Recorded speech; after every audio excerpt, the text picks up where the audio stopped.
So this cow is allowed. So she is being detected by the camera on the top.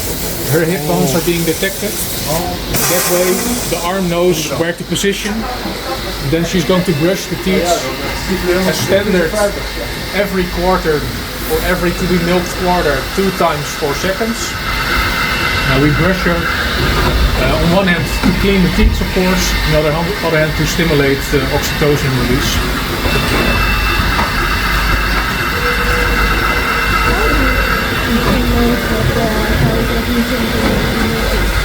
So we use settings for milking allowance, depending on the maximum and minimum amount of milkings that we want, and also depending on the optimum yield per milking.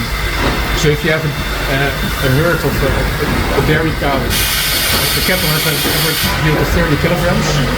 We aim for 3 milkings a day. So her optimum when she visits the robot needs to be 10 kilograms a day, 10 kilograms per milking.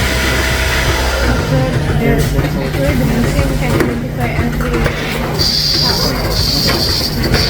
yeah, so she knows, so on the screen, she knows it's cow 52.